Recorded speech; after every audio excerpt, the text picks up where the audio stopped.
On the whole, it was generally agreed in St. Mary Mead that the Whitcomb garden party promised to be a most dull affair. Mrs. Whitcomb herself, the new wife of the Reverend Leonard Whitcomb, had spared no effort.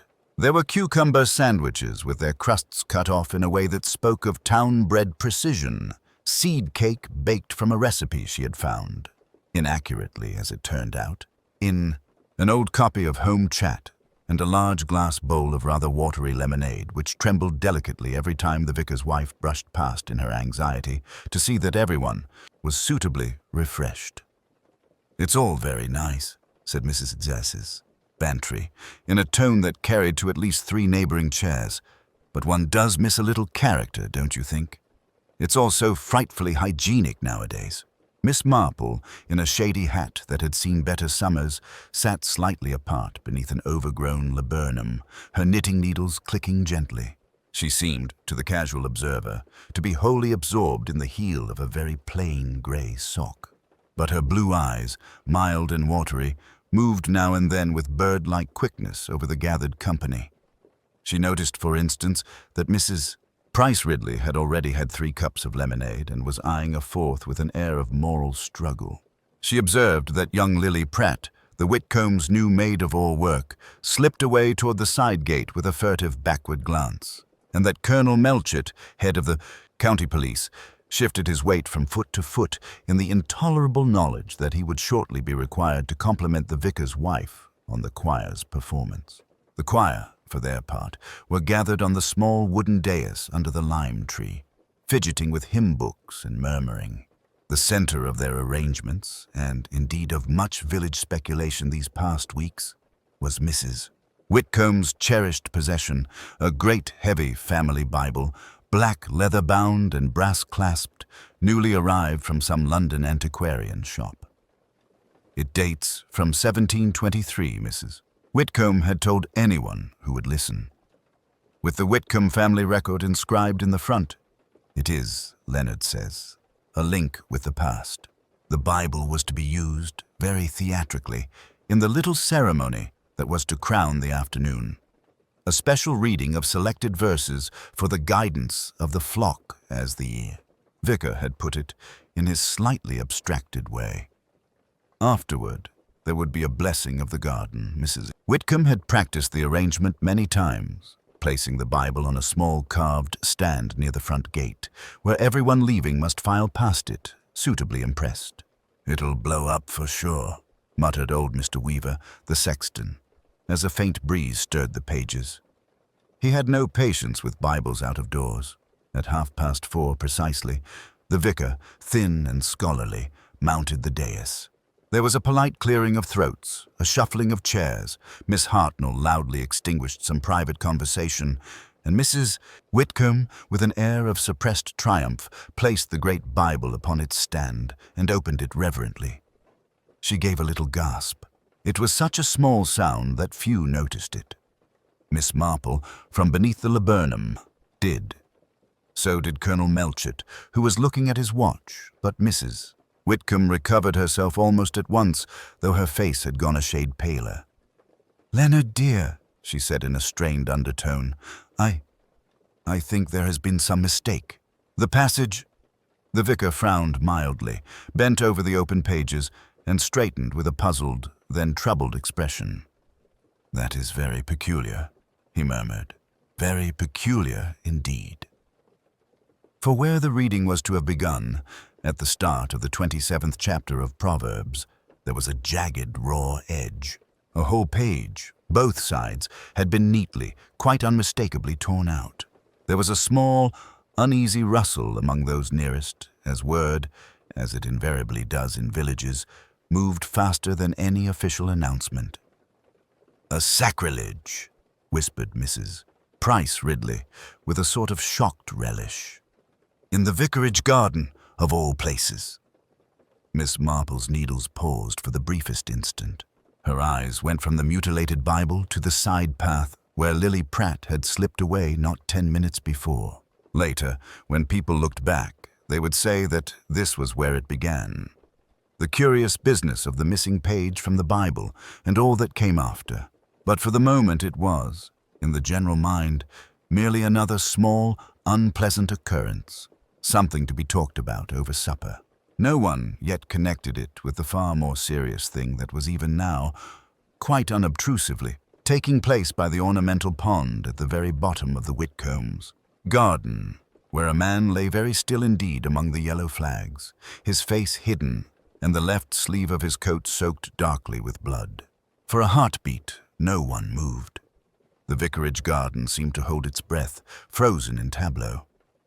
The vicar still bent over the mutilated Bible, Griselda gripping his arm, Mrs. Price Ridley with one hand to her pearls. Then confusion broke out in a babble of voices. "Someone must go at once," cried Griselda, her practical nature quickly asserting itself. "Leonard, you must telephone Inspector Slack," supplied Mrs. Price Ridley with lugubrious satisfaction. "And the ambulance. Very likely murder, I shouldn't wonder. Tearing pages from Bibles first. Next thing you know." Miss Marple laid a gentle but firm hand on the woman's sleeve. "Dear Mrs. Price Ridley, I don't think speculating on the nature of the crime will be helpful just yet, do you? Perhaps we might all keep very calm." Calm was not, however, a quality that appeared to be in much supply.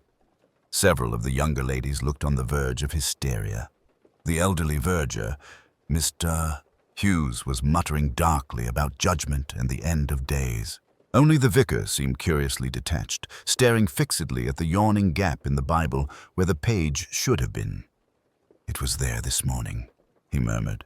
"I was preparing my sermon. I distinctly recall Ecclesiastes chapter 3. To everything there is a season. Very apt, I'm sure," Miss Marple said softly. "And now, it seems, a season for quite a different sort of event." She turned to Griselda. "My dear, if Leonard rings the police at once, perhaps you would allow me to walk up to Harmon Manor. I am not so quick on my feet as I once was, but I fancy I might still be of some small use, and poor young Mr. Penhaligon did look very much upset." Griselda hesitated. "Jane, I'm not sure." But Miss Marple had already collected her shawl and sensible handbag. "You will need to stay here and keep everyone from doing anything foolish, my dear. I should only be one more fluttering hen in the yard, and I assure you, I have encountered a scream or two in my time." Without further protest, though with a deeply worried glance, Griselda nodded. "Very well, but do take care." Miss Marple walked through the garden gate at a steady, unhurried pace that somehow contrived to convey both urgency and complete composure. Behind her, she could hear the vicar being guided toward the house. Mrs. Price Ridley in loud attendance, and someone had at last had the presence of mind to summon Inspector Slack. The lane to Harmon Manor was bordered by high hedges and overgrown brambles. The kind of country approach Miss Marple knew very well indeed. The scream had come only a few minutes before. She judged that even at her present rate she would arrive not long after its cause had occurred. That, in Miss Marple's extensive experience, was often the most revealing moment. As she approached the wrought-iron gates of the manor, she saw young Arthur Penhaligon standing quite still in the middle of the gravel drive, his clerical collar askew, his face a ghastly mask of shock. His eyes were fixed on the open doorway of the house. "Mr. Penhaligon?" Miss Marple's voice, though gentle, carried just enough briskness to cut through his stupor. "I think perhaps you had better sit down." He turned slowly, as if hearing her from a great distance. "Miss Marple, I only came because—" "Dare say you had an excellent reason," she said. "But explanations may wait just a little. Is someone hurt?" He swallowed. "Mrs. Harmon, in the study. I found her." "Dead?" Miss Marple asked the word with no horror, only quiet certainty. He gave a jerky nod. "Then," said Miss Marple, "we must be very careful indeed. You will not touch anything more, nor go back into the room. You will sit on that bench, yes, there, and you will try very hard to think of absolutely nothing at all." He obeyed her with the unquestioning docility of the stunned. Satisfied, Miss Marple moved toward the open front door. It was not locked, Indeed, it stood wide, as if someone had walked through with great haste. She paused on the threshold, her sharp old eyes taking in the minute disturbances that a less observant person might have overlooked. A smear of mud on the polished tiles, a hat dropped carelessly on a chair, as if snatched off in a hurry. A faint scent of cigar smoke overlaying the usual beeswax and lavender polish. Yes, she murmured to herself, someone has been in a great hurry indeed. The door to the study was half open. From within came a curious ticking silence, broken only by the resolute march of a mantel clock. Miss Marple drew a long breath and stepped inside. Dr. Haydock bent over the body with the brisk, no-nonsense manner that had comforted and alarmed St. Mary Mead in equal measure for over 20 years. He touched Harmon's wrist, lifted an eyelid, then glanced sideways at Constable Polk. "Been dead at least an hour, I'd say," he muttered. "Possibly longer. That wound's quite clean. Close range, I should think. Bullet went straight in. We'll know more when the inspector arrives." Constable Polk, a solid young man with an earnest expression, shifted his weight awkwardly. "Gunshot then, sir. Unless Mr. Harmon took to stabbing himself with very fast-moving metal pellets, yes," Haydock replied dryly. "Look for a weapon, Polk, though I doubt you'll find it lying obligingly at his feet." Polk flushed and began his dutiful search of the room.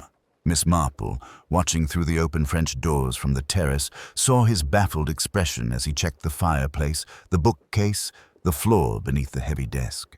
No pistol, no revolver, no sign of anything more dangerous than a particularly sharp paper knife. "Nothing, sir," Polk reported finally. Dr. Haydock straightened, brushing dust from his knees. "Then I shouldn't be surprised if we've got a nasty business on our hands. Suicide's a much neater story for everyone involved, but it does require a weapon." Inside the room, Mrs.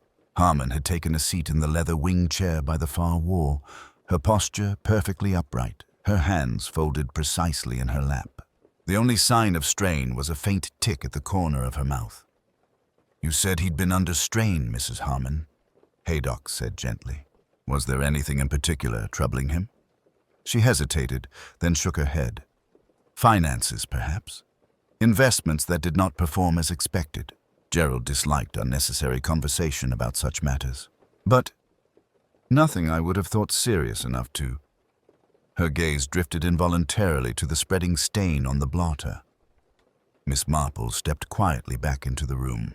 "Forgive me, Mrs. Harmon," she said, her tone mild and apologetic.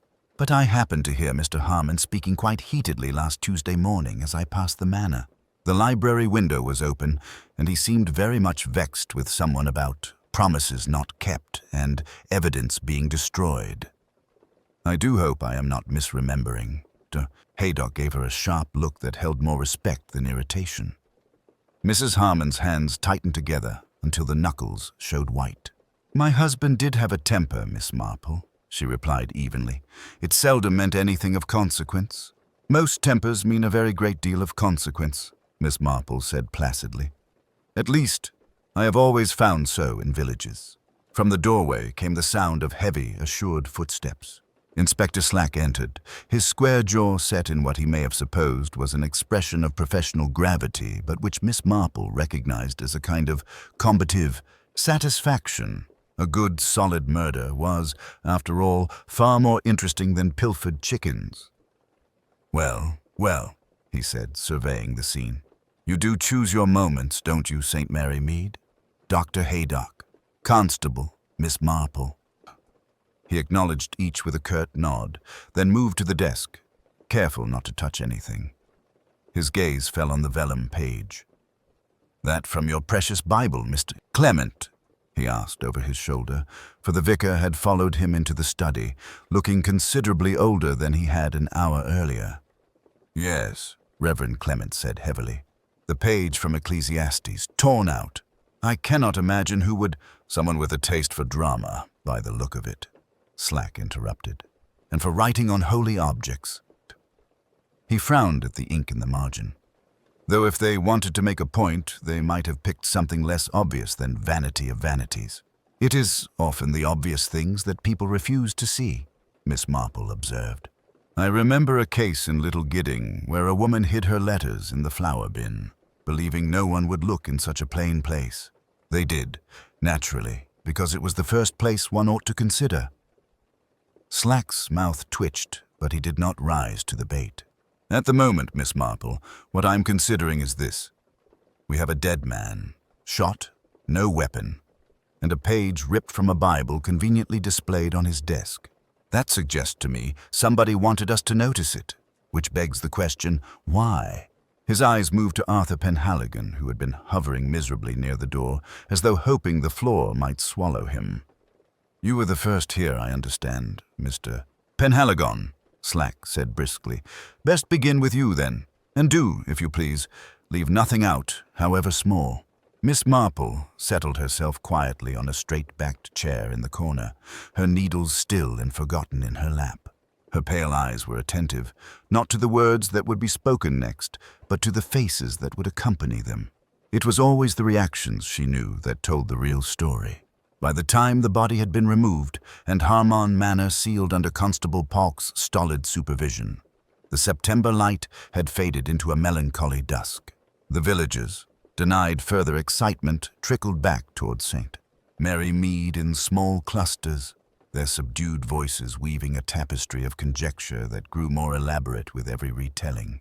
Miss Marple walked slowly beside Griselda and the vicar, her small figure neat and composed against the deepening shadows. Griselda's usual brisk manner had dissipated. She glanced back toward the manor with an expression that combined pity with unmistakable curiosity. It's like something out of one of those sensational novels, she said in a low voice. Anonymous letters, missing Bible pages, a murder in the study. Poor Mrs. Harmon, though I cannot quite decide if she is more shocked or relieved. Griselda, Leonard Clement protested feebly. Really, my dear, that is most uncharitable. Not at all, Leonard, Miss Marple put in mildly. Griselda has excellent powers of observation. Mrs. Harmon did seem curiously prepared, one might say, as though the worst of her fear had been endured earlier, and this was merely the inevitable conclusion. Do you really think so, Jane? Griselda asked, quickening her step to match Miss Marple's. I had the impression she was keeping herself under control for appearance's sake. Oh, I have seen genuine hysteria many times, Miss Marple replied. Usually at funerals, when there is no longer any need for restraint. No, Mrs. Harmon strikes me as a woman with a very definite sense of priorities. She will not collapse until it is tactically advantageous to do so. They reached the vicarage gate to find Mrs. Price Ridley and Miss Hartnell already installed on the front path, like two solemn gargoyles, clearly waiting for news. At the sight of Miss Marple, both ladies straightened, their eyes bright with barely contained speculation. Well, Jane, demanded Mrs. Price Ridley, is it true? Murder. I always said no good would come of that man buying the manor, no breeding, you could tell at a glance. And that wife of his, with that awful continental silver in her drawing room. It is indeed most unfortunate, Miss Marple said, setting down her knitting bag on the stone bench. Dr. Haydock believes Mr. Harmon died quite quickly. I suppose that is something to be thankful for. Miss Hartnell, who prided herself on being less sentimental than her contemporaries, sniffed. Quick or not, it's a scandal. Anonymous letters, they're saying. Financial impropriety. Mark my words, it will all come out now. People don't move to quiet villages like ours without some sort of past. Dear me, sighed Miss Marple, her tone one of mild distress. One does hope it won't prove too shocking. Villages are really so very like families, you know. One can't help feeling every scandal rather personally, like a cousin's unfortunate elopement, Dr. B. Haydock, approaching from the gate, overheard this last remark and gave a short, dry chuckle. Trust you, Miss Marple, to make it sound domestic. I've left Inspector Slack at the manor with Polk. Slack is determined to fasten onto the curate. Says he's a bundle of nerves with something to hide. Young men in holy orders are always bundles of nerves, Miss Marple observed. It is quite natural. They are expected to be paragons when they are scarcely out of short trousers. Griselda looked thoughtful. Do you think Arthur could have done it, Jane? Miss Marple's needles resumed their steady click. I very much doubt it, my dear. He is entirely the wrong sort. Wrong sort to be a murderer, demanded Mrs. Price Ridley, scandalized. I should have thought anyone might be, given the right provocation. Oh, indeed, Miss Marple agreed. Anyone might be tempted to commit murder, given sufficient reason. But I spoke rather of method. This murder was done in a particular way, with a particular theatricality. The missing Bible page, the quotation written on the vellum, the anonymous letters, all these suggest a person who wishes to convey a message. A sermon, almost. Our young curate, I fancy, is never so dramatic except by accident. Dr. Haydock gave her a keen look. You think this is about morality, then? Punishment? I think, Miss Marple said gently, that someone has decided to sit in judgment, and that is always a most dangerous occupation for a human being, much more suited to Providence. Leonard Clement turned his key reluctantly in the vicarage door. Well, we must all get some rest. Miss Marple, perhaps tomorrow you might come to the study. There are church records, letters about the purchase of Harmon Manor. I feel I ought to review it all, and you have such an excellent memory for details. I shall be delighted, Reverend, Miss Marple replied, her eyes thoughtful. For I believe, you know, that the answer to this very modern murder may lie in quite old things indeed, old quarrels, old sins, and perhaps an old promise not quite kept. It was nearly dusk when the shocked villagers began to drift back from Harmon Manor toward the vicarage, the harvest festival tables standing forlorn and abandoned beneath the darkening trees. The scent of crushed grass and spilt tea lingered in the cooling air, mingling incongruously with the solemn murmur of speculation that rose and fell like birds settling for the night. Miss Marple walked at a measured pace beside Griselda Clement, whose usual briskness had quite deserted her. The young vicar's wife, normally so full of brisk remarks and half-scandalized amusement at village absurdities, was unusually quiet. At last she said in a low voice, "It's horrid, Jane, to think of him sitting there this morning discussing hymn choices with Leonard and now stabbed like something out of a penny dreadful." "Human nature," Miss Marple replied gently, "is seldom as tidy as our hymn books, my dear. It tends to get into the margins." Griselda gave a short, shaky laugh in spite of herself. "Trust you to put it that way. Leonard is terribly distressed. Not only murder in his parish, but now these entries in that wretched diary. He keeps muttering that it will ruin the harvest offering." "It will do no such thing," Miss Marple said firmly. "Death may shock people, but it very seldom prevents them doing what they were going to do anyway. They will come to church tomorrow because appearances must be kept up, and they will give because Mrs. Price Ridley will be watching." At the vicarage gate, Mrs. Price Ridley herself stood like an unofficial sentry, dispensing pronouncements to any who would listen. "Mark my words," she declared as Miss Marple and Griselda approached, "this whole business will be found to center about that curate. Too young, too nervous, and far too secretive. All this talk of a sick mother. One never hears of her actually existing." "She lives in Eastbourne," Miss Marple said mildly, "with a widowed aunt who makes dreadful seed cake. I met them last Whit Monday, when the omnibus broke down. Mr. Penhaligon spoke very fondly of them both." Mrs. Price Ridley looked momentarily disconcerted. "Well, there you are then," she said, recovering. "Eastbourne. One knows the type." Inside the vicarage drawing-room, Reverend Clement stood by the unlit fireplace, his usually gentle face worn and strained. "It is a dreadful thing," he said as the ladies entered. "Dreadful.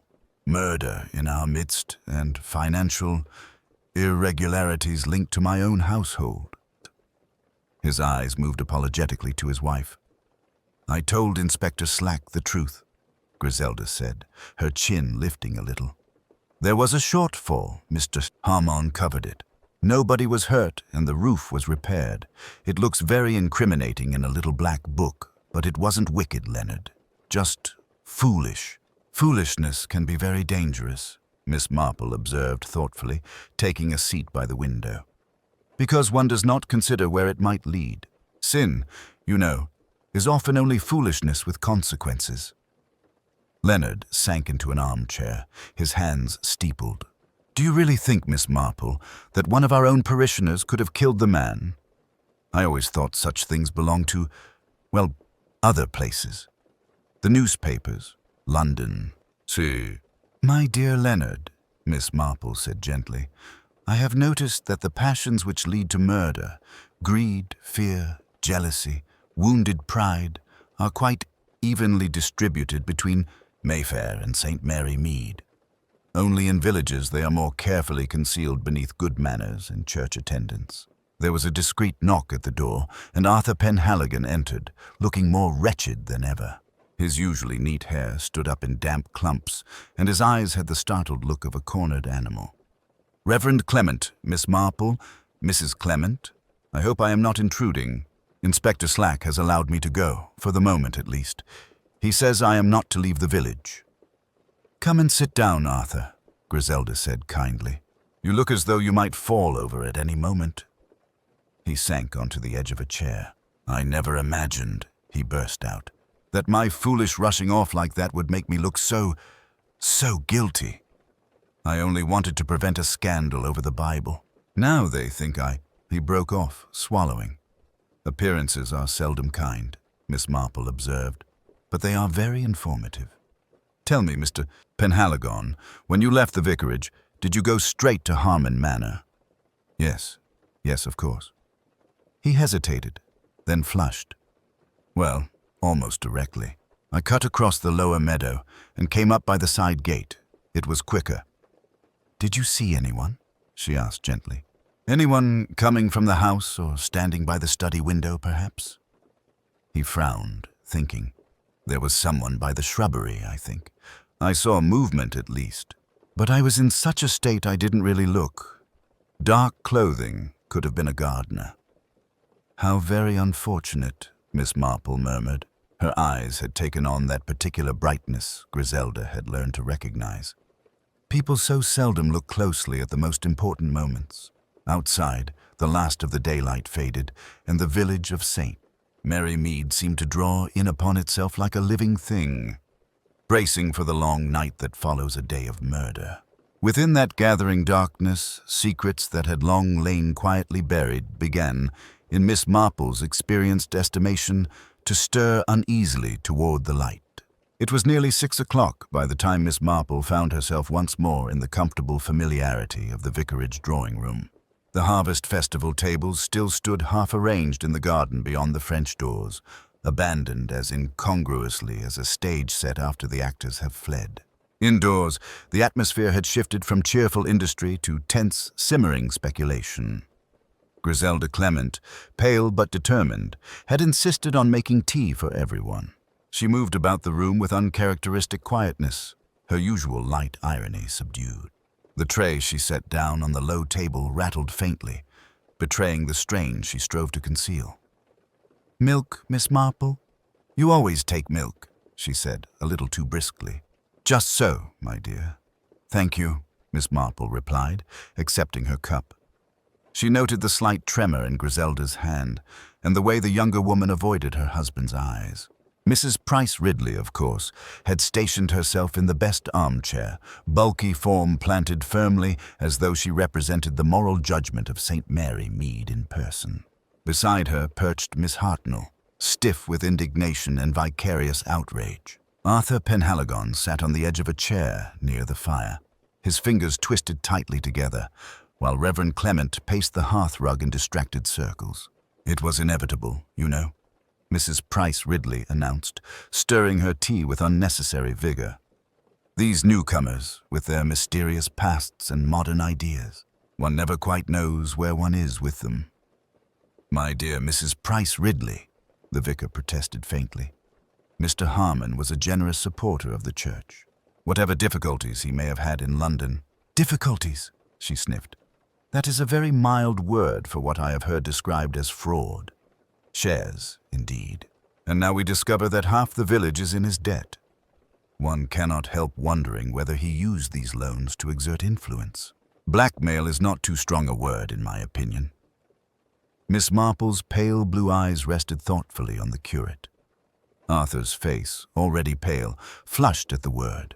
"I assure you," he stammered, "Mr. Harmon never once hinted. He was perfectly kind."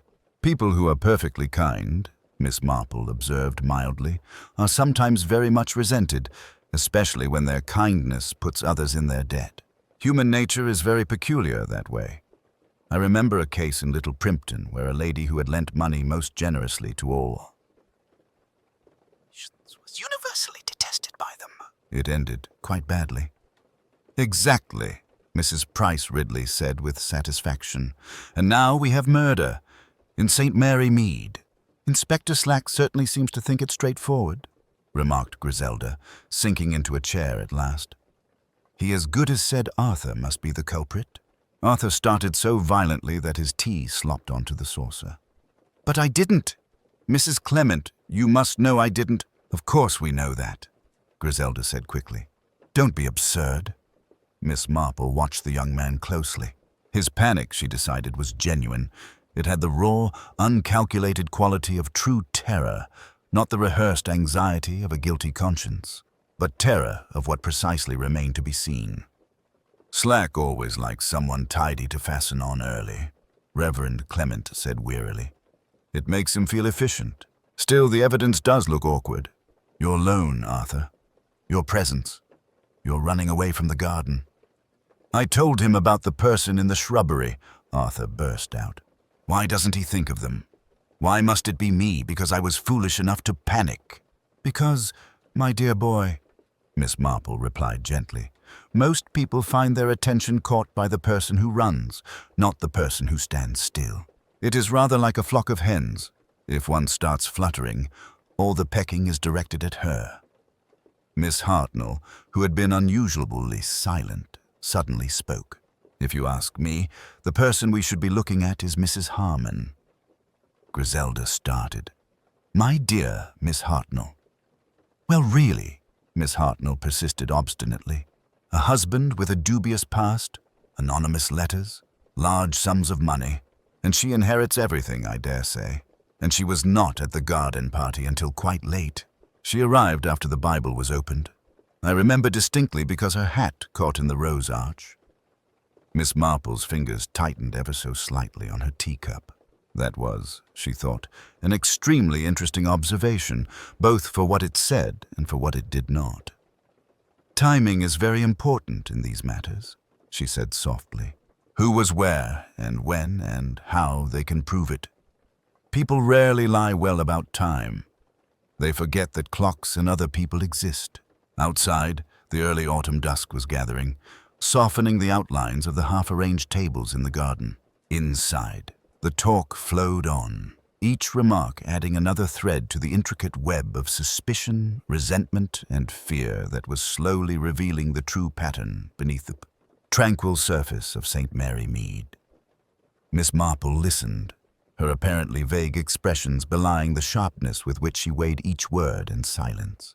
She had the sense, deeply familiar to her by now, that somewhere in what she had seen and heard that afternoon lay the tiny, incongruous detail that would ultimately unlock everything. It was there. She simply had not recognized it yet.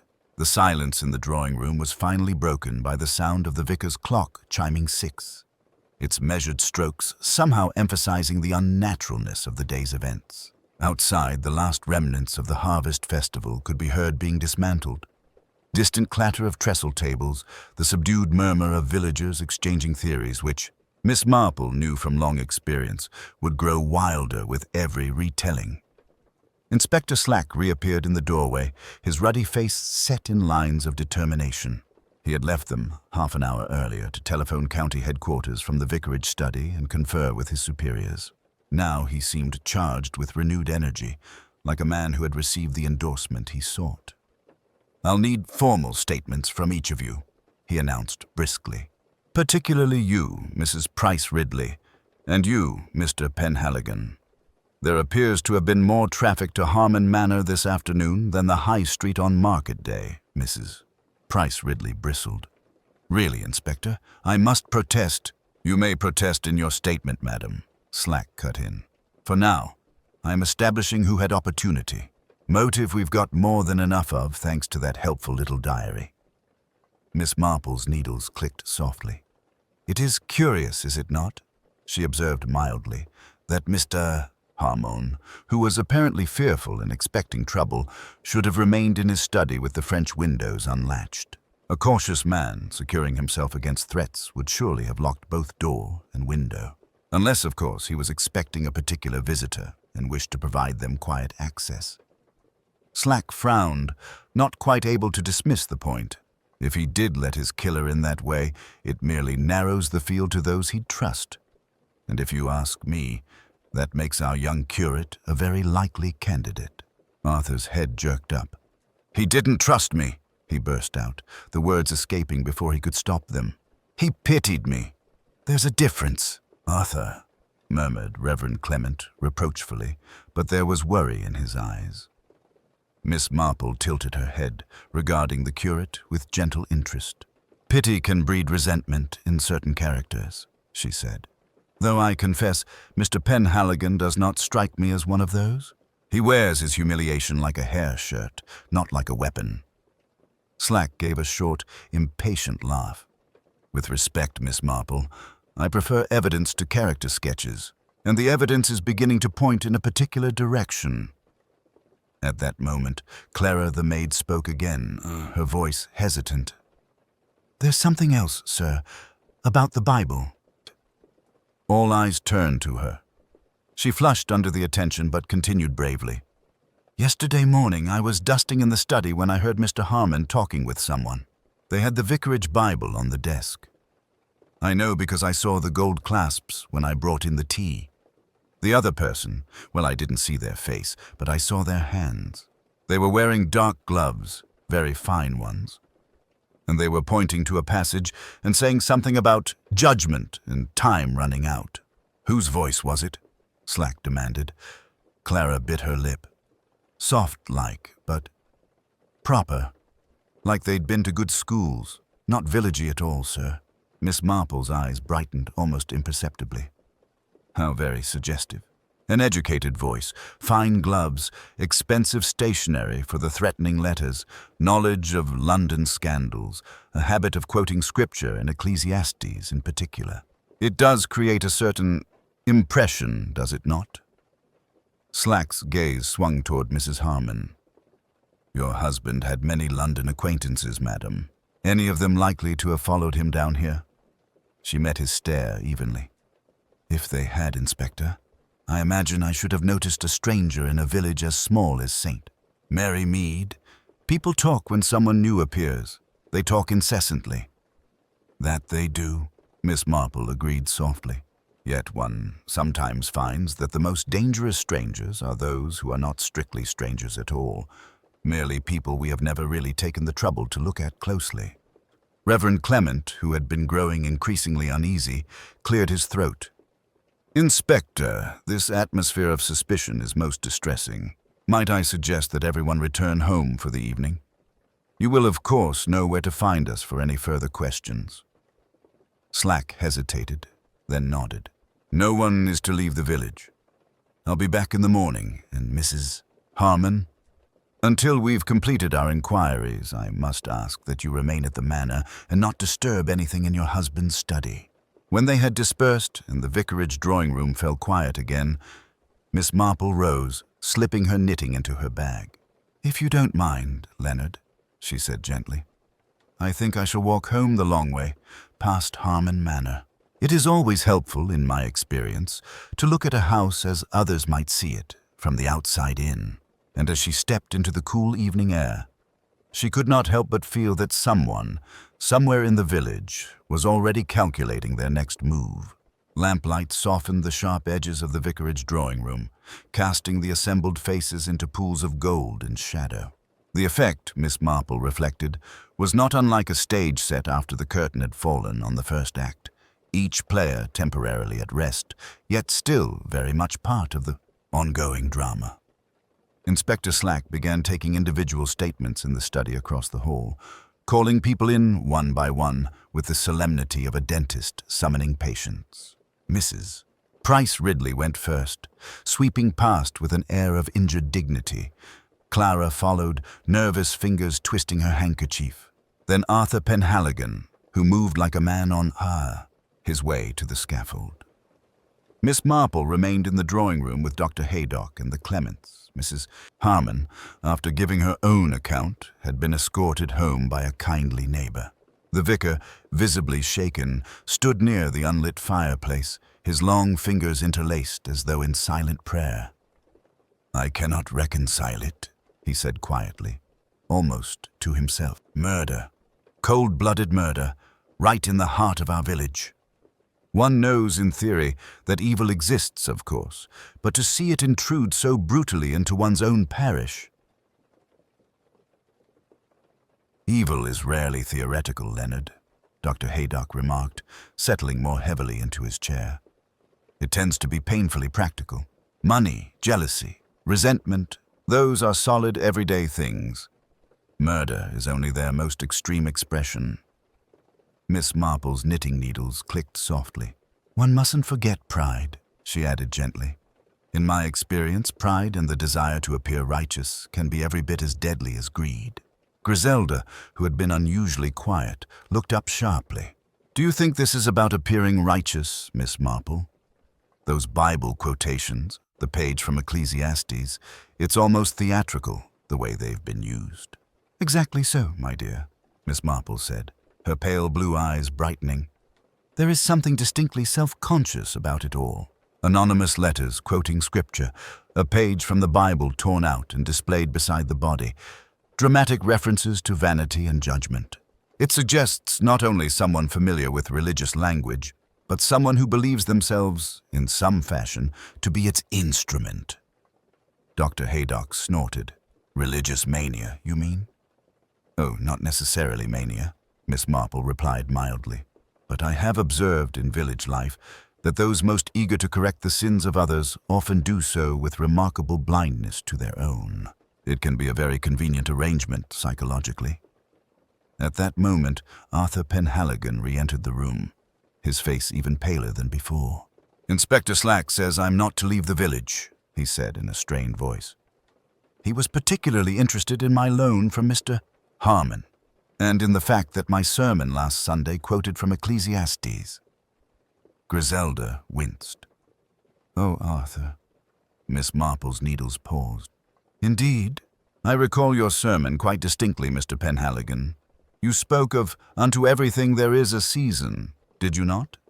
Very appropriate for Harvest Festival. And about judgment," Arthur added helplessly, "and hypocrisy. I may have spoken rather strongly about those who prospered through dishonest means. It was bad judgment, I suppose, given what we now know." "On the contrary," Miss Marple said thoughtfully, "it is most illuminating. We now have at least 2 people in this room who challenged Mr. Harmon today about his past conduct. Yourself, indirectly from the pulpit, and Mrs. Price Ridley rather more directly in his garden." Arthur swallowed. "Inspector Slack seemed to think that made me more likely to have killed him." Haydock gave a short, impatient gesture. "Slack always looks first for the most obvious answer and then tries very hard to make the facts fit it. It's a professional hazard." "The obvious answer is frequently correct," Miss Marple remarked mildly. "But when it is not, it can be very misleading indeed. I always think of poor Mrs. Tomlinson's canary, who was blamed for the loss of her pearls until it turned out that the parlor maid had been unusually resourceful." "Jane," said Griselda abruptly, "you don't believe Arthur did it, do you?" Miss Marple regarded the young curate for a long moment. His thin face, the earnest misery in his eyes, the way his hands knotted together. These things spoke more clearly to her than any of his words.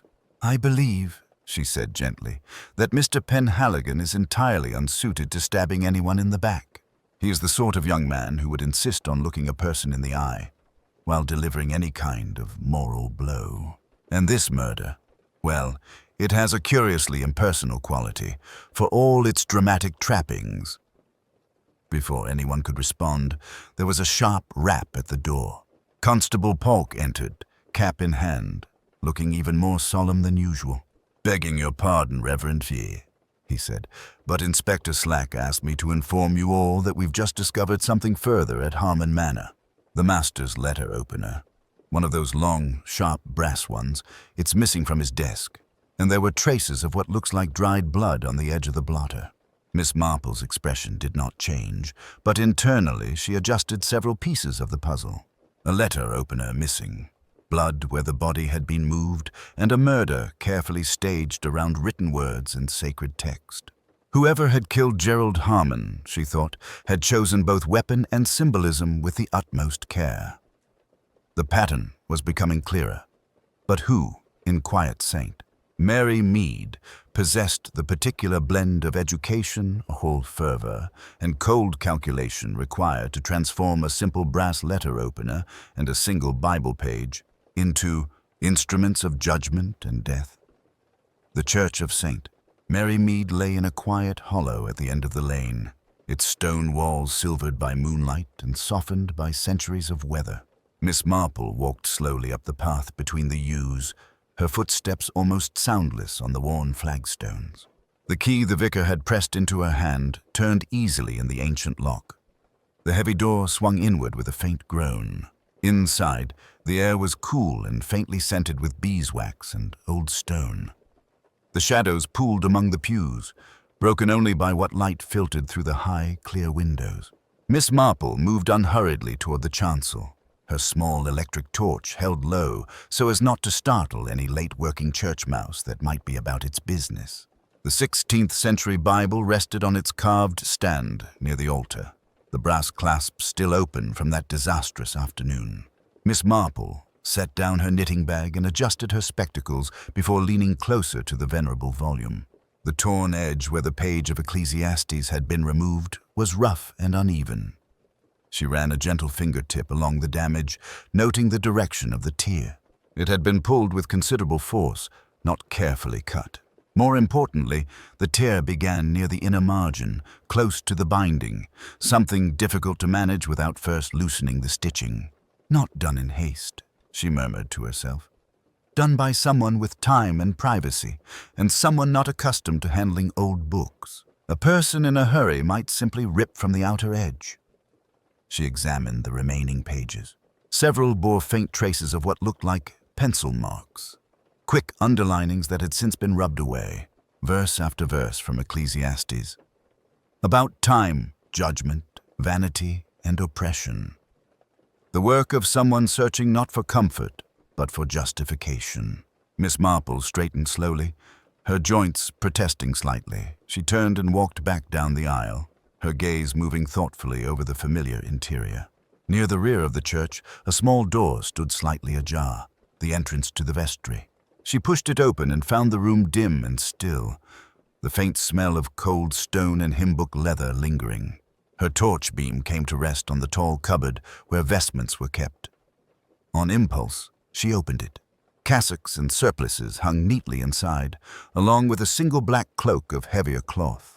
On the lower shelf stood a pair of polished black shoes, narrow, with precisely the pointed heels she had seen impressed in the flower bed beneath Harmon's study window.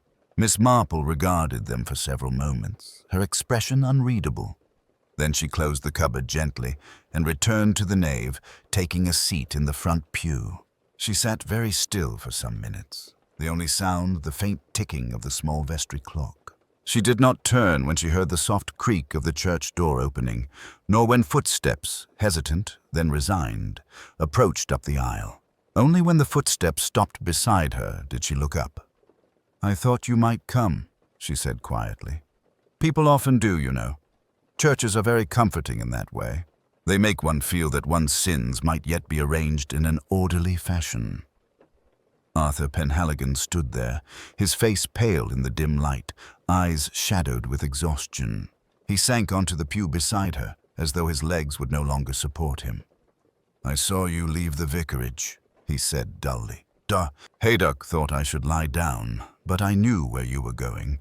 You Always go to the quiet places when things are nearly finished, don't you?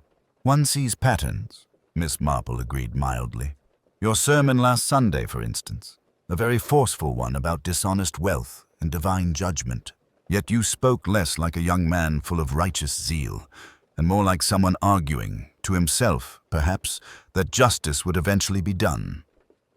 He flinched. You think I wrote those letters to Mr. Harmon? That I tore out the Bible page? No, Miss Marple said gently. I think you did nothing of the kind. Anonymous letters require a certain coldness and cowardice. You, my dear, are very nearly the opposite. Foolish, perhaps, but not cold. Arthur lowered his head into his hands. Inspector Slack is convinced I killed him. Inspector Slack, Miss Marple said comfortably, likes to think in straight lines. But life, I have found, is much more often arranged in circles. Consider that poor Bible page. Everyone believes its removal to be connected to the murder, yet I think it came first, days before perhaps, and for a different purpose entirely. There was a long pause. Then very quietly Arthur said, You know who took it? I know, Miss Marple replied, who most needed that particular passage. Not as a threat against another, but as explanation to herself. Ecclesiastes is very comforting when one wishes to believe that everything, all sin, all sorrow, is merely vanity and will pass away. Arthur made a strangled sound. She didn't mean... Miss Marple put a gentle hand on his sleeve. No, I do not believe she meant murder at all. He looked up sharply, eyes searching her face. Then you know. About the fund, about the money and the diary, and her. Yes, Miss Marple said simply. I know enough. What concerns me now is whether you yourself understand precisely what happened in that study this afternoon. Because if you do not, dear boy, someone quite determined may persuade you that you bear more guilt than is truly yours. The church seemed to hold its breath around them. Arthur swallowed, his voice barely more than a whisper. What do you want me to do? Miss Marple's pale blue eyes were very kind and very exact. I want you to tell me, she said, exactly what you saw when you came through those French windows, before you screamed. Not what you told Inspector Slack, or what you think you ought to have seen. What you truly saw. Arthur stared ahead at the altar, as though the carved oak might grant him courage. When he finally spoke, his words came slowly, but with terrible clarity. I saw, he said, that the knife was in the wrong hand. Miss Marple nodded once, very gently, as though a particularly troublesome piece of knitting had at last fallen into its proper pattern. Yes, she murmured. That is exactly what I thought. Griselda Clement stood in the doorway, the lamplight from Miss Marple's torch catching the smooth line of her dark wool coat and the pale, strained oval of her face. For a moment she looked almost unreal in the dim church, like a figure from a stained glass window suddenly stepped down into troubled life. I saw Leonard's study light was off, she said, a little breathlessly. When I realized he'd gone out with you, Miss Marple, I thought I ought to follow. There has been so much talk, and... Her voice faltered as she took in Arthur's expression, the open Bible, the torn page. Reverend Clement started forward. My dear, you should not be out alone at this hour. This is all very distressing. Griselda did not seem to hear him. Her eyes were fixed on Miss Marple's hand, which rested lightly on the lectern beside the ragged edge where Ecclesiastes had been torn away. You found something? She said quietly. It was not a question. Miss Marple regarded her with grave kindness. I believe I have understood the pattern, yes, or most of it. It was really that very small thing in the garden that troubled me so. A trifling scrap of wool caught on the rose thorns beneath Mr. Harmon's study window. Fine wool of excellent quality from a dark coat. And the scent upon it, lavender water and good soap. The sort of careful fragrance one associates with a clergyman's wife, who must always be neat and proper no matter how straitened the household purse. Griselda went very still. Arthur made a faint sound, half gasp, half protest. And then, Miss Marple continued gently, Those heel marks in the flower bed, triangular, fashionable. Not the heavy square heels of Mrs. Price Ridley, and certainly not our dear vicar's boots. Precisely the shape of the shoes you wore to the harvest preparations this afternoon. I dare say if we compare them, Inspector Slack will find the match exact. Griselda's lips formed the words before she uttered them. Inspector Slack? He will be here presently, Miss Marple said.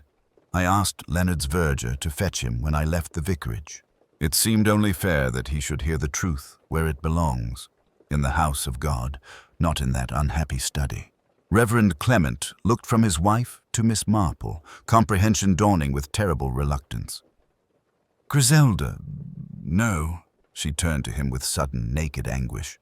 What else was I to do? She cried softly. The sound echoed strangely off stone. You would have lost everything, Leonard. Your living, your reputation, your work, your whole calling. He meant to take it all from you. Miss Marple's voice remained low and steady.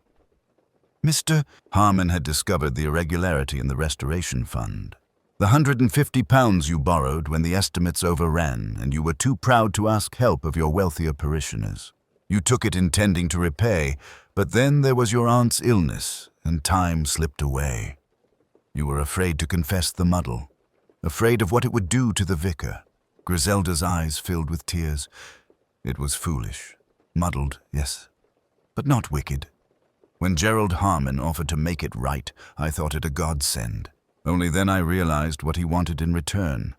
Information, influence, the power to call in debts when it suited him.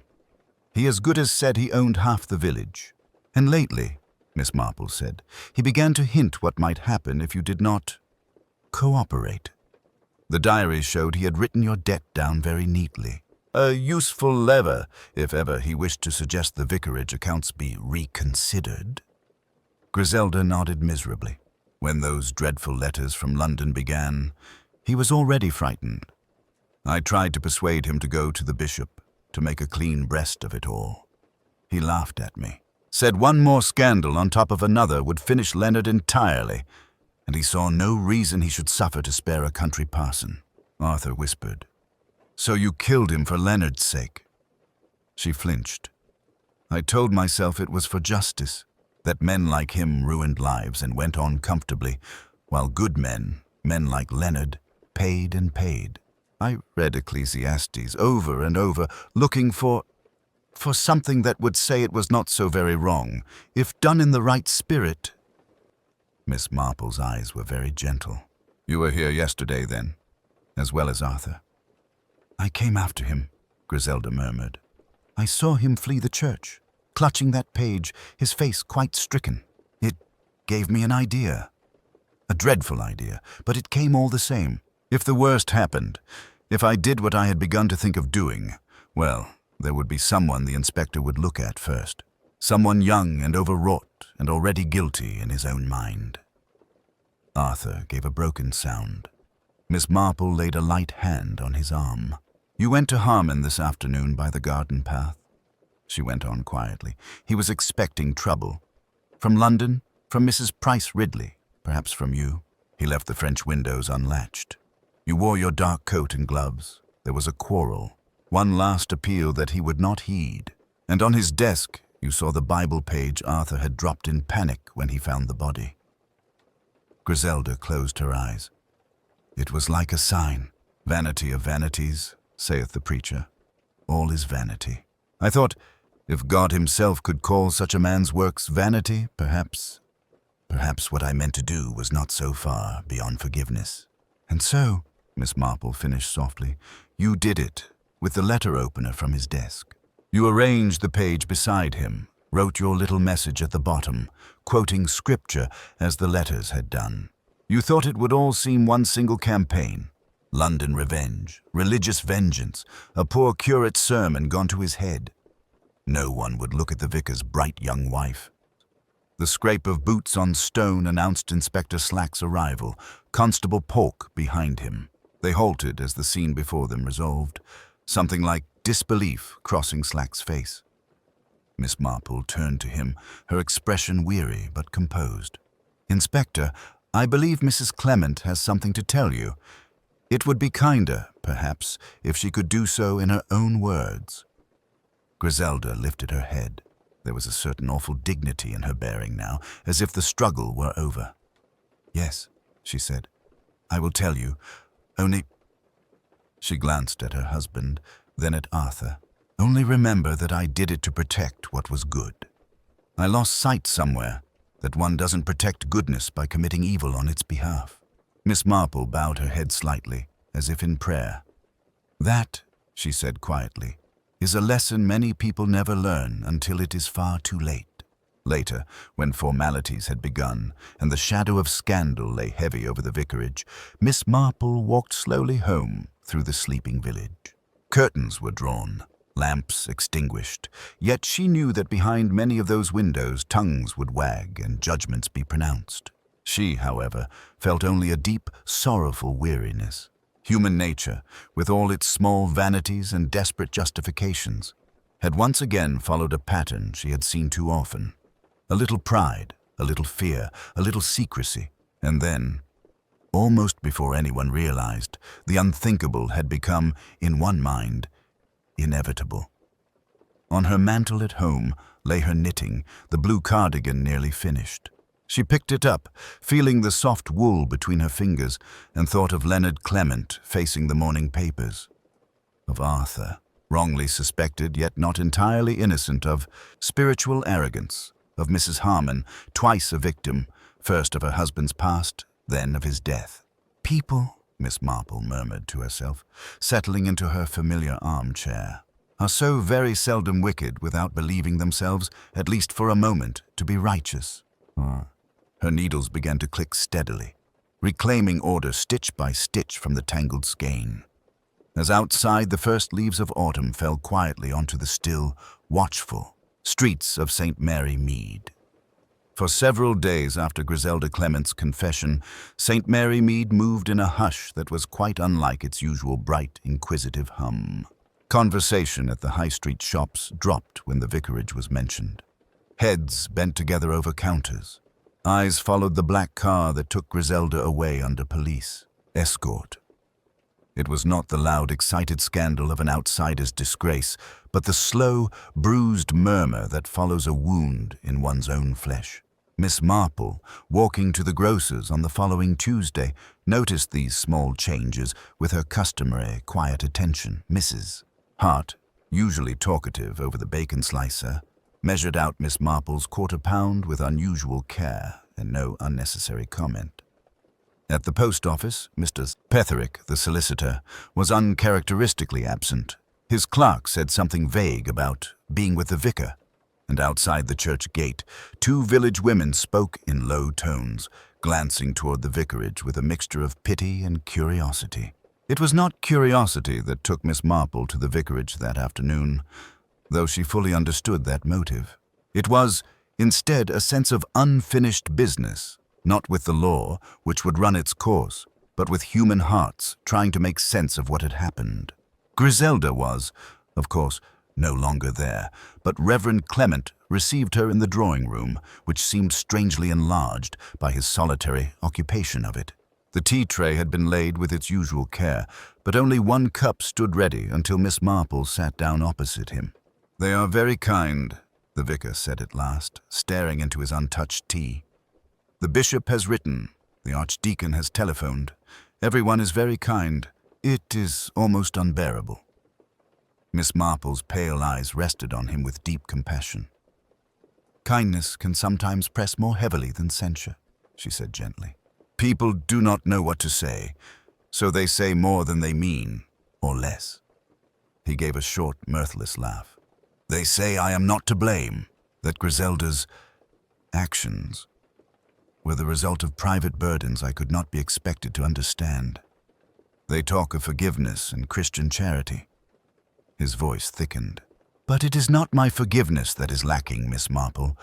It is comprehension. How is it that I, who preach every Sunday about sin and temptation, did not see that my own wife was sinking under a weight she could not carry?" Miss Marple's knitting needles, which she had taken out almost unconsciously, clicked softly in the still room. You saw what you had lived with from the beginning, she said. A lively, generous, impulsive young woman who made light of serious things as a kind of shield. It would have seemed quite out of character for her to confide a shameful, practical difficulty like misused funds. She was so proud of being, how shall I put it, modern, not the anxious housekeeper Parsons' wife. He bowed his head. I thought I was sparing her burdens, all the petty financial worries, the endless balancing of accounts. I prided myself, he said bitterly, on being one of those clergymen who do not drag their wives through every line of the parish ledger. And so, Miss Marple said gently, when she did at last entangle herself in those ledgers, she felt she must also disentangle herself alone. It is a very old pattern, you know. Husbands and wives shielding one another from exactly the truths that would most help them to bear things together.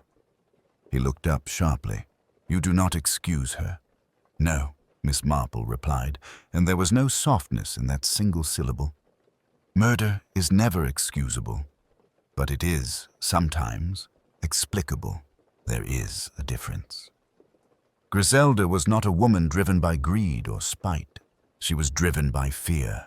Fear for you, for your calling, for the good opinion of those she had chosen to live among. Fear can twist itself into a very false idea of sacrifice. The vicar's hands tightened around his teacup.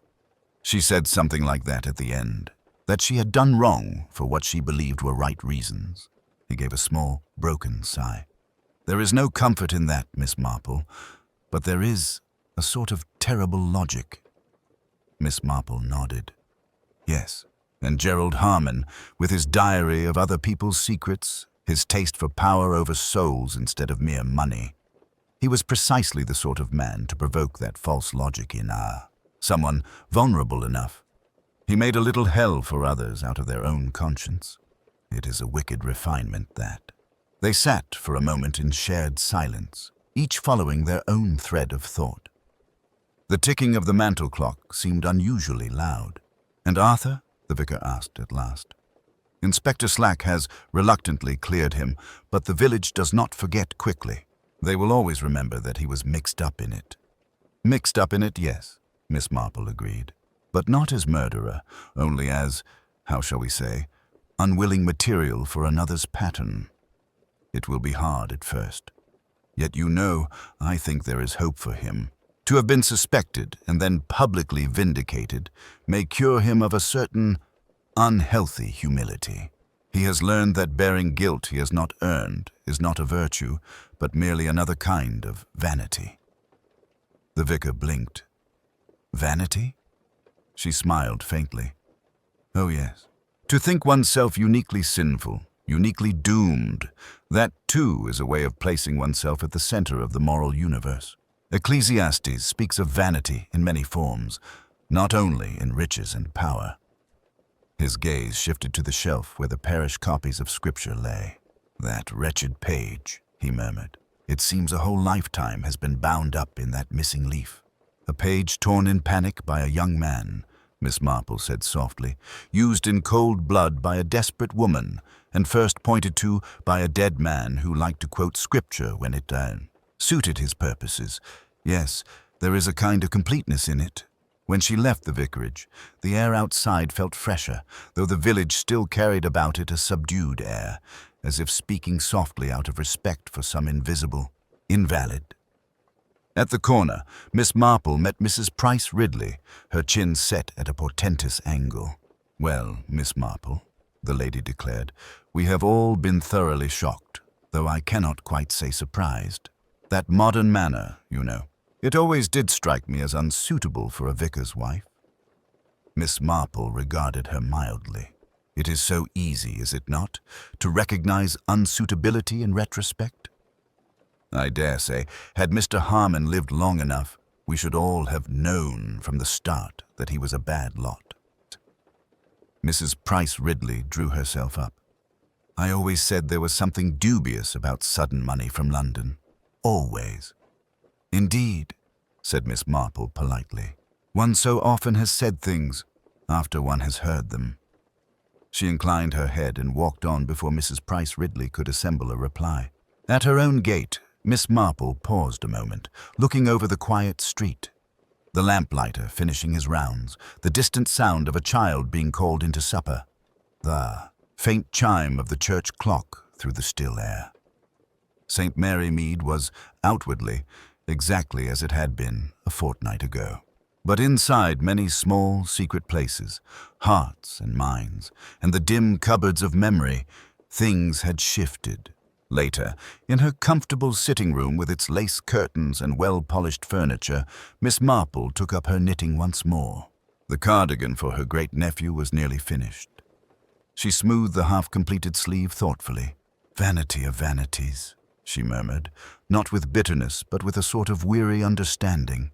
We think we can arrange our own righteousness, hide our own failings, tidy away our little sins like loose threads. But they work themselves to the surface in the end. That is the true sermon of Ecclesiastes, I think.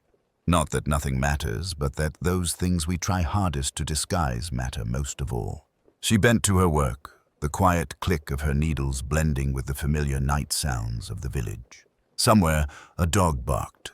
Somewhere else, a window was closed with a gentle thud. Life, with its small economies and quieter courages, was already resuming its customary rhythm. The murder of Gerald Harmon, the missing page from the Bible, the tragic collapse of Griselda Clement's carefully maintained poise, all these would, in time, become part of village lore, retold and embroidered and finally dulled by repetition. But for Miss Marple, who saw patterns not in events, but in souls, they would remain another sober reminder of a truth she had learned long ago in another village, among other human frailties. Evil, she knew, rarely arrived with horns and a tail.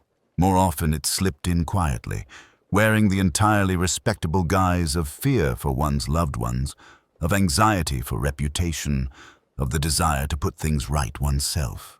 And it was exactly in such guises that it required the closest, most compassionate watching. Her fingers moved deftly, turning trouble back into order, loop by loop. Outside, the night settled more deeply over St. Mary Mead, and within, Miss Marple went on knitting, keeping in her own small, persistent way a kind of vigil over the endlessly surprising, endlessly familiar thing that was human nature. Winter came early to St. Mary Mead that year, as though the weather itself were eager to draw a veil over recent events. Frost silvered the hedgerows. The vicarage, standing empty and forlorn, had already acquired the air of a house between lives. It would, Miss Marple knew, acquire new occupants soon enough. Villages could not abide too long a vacancy in such a central post. On a bright but cold December morning, she walked slowly back from the church, her breath hanging in the air. Inside, the brass plaque to Gerald Harmon had been discreetly installed. "A generous benefactor," it read, in measured, ambiguous terms that offended no one and pleased even fewer. On the opposite wall, Griselda's name had not yet been added to the roll of the departed. Such matters took time, and feelings were still raw. Miss Marple did not hurry. She paused near the green, where Mrs. Price Ridley and Mrs. Bartlett stood in earnest conference, clearly discussing something, or, more likely, someone. They broke off their talk as Miss Marple approached, with that slight self-consciousness of those who fear their conversation might have been overheard. "I see the bishop's man arrived yesterday," Miss Marple observed pleasantly. "A very decided jaw, I thought." "A temporary appointment, I believe," Mrs. Price Ridley replied with chilly propriety. Of course, the circumstances of Mr. Clement's departure were most unfortunate. Still, one must think of the spiritual welfare of the parish. "Indeed one must," Miss Marple agreed. "Spiritual welfare is often at greatest risk when people concern themselves chiefly with appearances." Mrs. Bartlett, who possessed less social armor, looked faintly discomfited. "They say Mrs. Clement left a letter," she ventured, "for the bishop, explaining everything." "Yes," Miss Marple said quietly. "She did." She did not add that the letter had been as painfully honest as Griselda herself in the end. No self-justification, only an admission that pride, fear, and love had become so tangled in her mind that she could no longer see where one ended and the other began. The bishop, Miss Marple knew, had read it with wet eyes. Returning to her cottage, she found Dr. Haydock waiting in her sitting room, warming his hands at the fire. He looked up with a dry, ironic expression that concealed a good deal more kindness than he allowed most people to see. "I've just come from seeing Penhaligon," he said. "Curate no more. The bishop's sending him to some ghastly little parish in the north as temporary cover. He seems absurdly grateful about it." Miss Marple poured tea. "A new beginning can be very good for a young man," she observed, "especially one who has had the narrow escape of nearly being hanged in people's imaginations." Haydock grunted. "He asked after you. Said he still doesn't understand why you were so certain about Griselda before any of the rest of us saw it." Miss Marple took a moment to sugar her tea. "It was not certainty, merely recognition. I have often observed that when women of Griselda's nature, clever, loyal, and rather proud, are pushed beyond endurance, they do not lash out wildly. They plan, poor missus. Harmon, for instance, would never have killed. She had lived too long in the shadow of compromise, but Griselda, she was made of different stuff. A woman of action once she convinced herself the end was righteous." "And the business with the Bible page?" Haydock asked. "Slack still says that was the turning point." "The Bible page," Miss Marple said thoughtfully, "was simply the loose thread. Once one knew Arthur had torn it in distress, everything else followed. Only someone who had actually seen him do so could have used it that way. That limited the field very sharply." Haydock studied her over his cup. "Sometimes I wonder, Jane, whether you aren't just the tiniest bit frightening." "Not at all," she replied placidly. "I merely pay attention. Most people do not. It is very inconvenient, paying attention. One sees so much that is better not seen. But once seen, it cannot be unseen, and then," her needles resumed their gentle clicking, "one has a certain obligation, I think." Later that afternoon, as the early dusk settled, Miss Marple sat alone by the fire, her knitting lying momentarily idle in her lap. On the small table beside her rested the carefully restored Bible page from Ecclesiastes, returned at last to its proper place after painstaking work by a conscientious restorer in London. The vicar's temporary successor had insisted on placing it in a protective frame until he felt ready to trust it to congregational handling again. Miss Marple had asked to see it before it was rehoused. The familiar words were there, in their tiny Gothic script. "Vanity of vanities, saith the preacher, all is vanity." So many people took that to mean worldly possessions, she mused aloud, and perhaps it does. But there is another kind of vanity too. The vanity of believing that one alone can decide what justice is and how it shall be carried out. She thought of Gerald Harmon, confident in his power over others, of Griselda, certain that she alone could protect her husband's vocation, of the anonymous London investor, still somewhere nursing his grievance and perhaps never knowing how narrowly he had missed becoming a convenient phantom culprit. Carefully, she closed the frame again and set it aside. Outside, the bells of St. Mary Mead began to ring for evening prayers. Fewer worshippers now, perhaps, but the same steady sound that had marked the hours for centuries before any of the present drama and would continue long after it was forgotten. Miss Marple resumed her knitting, the quiet, orderly pattern growing beneath her hands. Murder, she reflected, is very rarely about grand passions in the end. It is about small failures, of honesty, of courage, of imagination. People cannot see another way out, so they choose the worst way possible. Then, with a small, wry smile that no one else was there to see, she added under her breath, "And that, too, is vanity." The fire crackled softly. The village, with its gossip and gardens, and unending capacity for both folly and redemption, settled into the winter evening. And Miss Marple, who understood better than most that evil seldom arrived as a stranger, but grew quietly at home among familiar hedges and Sunday hats, counted her stitches and let the comfortable rhythm of wool and needle restore, in her own small way, a pattern of order to the world.